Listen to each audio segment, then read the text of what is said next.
จะเก็บมันเอาไว้ในใจเมื่อครั้งมีเธอและฉันรู้สึกครั้งนี้ยังไงให้เป็นความคิดถึงแม้นานเท่าไรเธอจะอยู่ในใจเป็นเรื่องจริงในความทรงจำ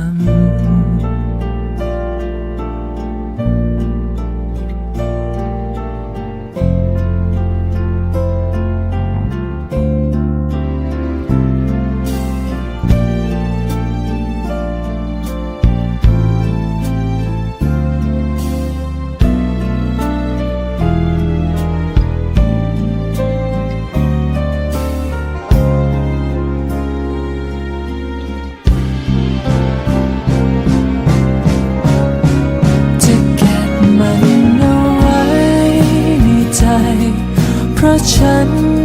ไม่อาจฝืนย้อนคืนวันให้ห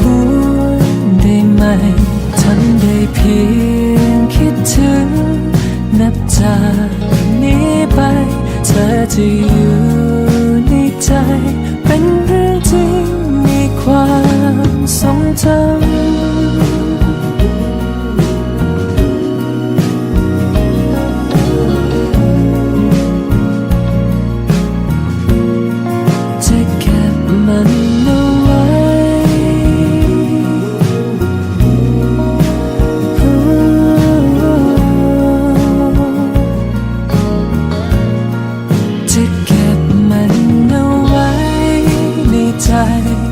เมื่อครั้ง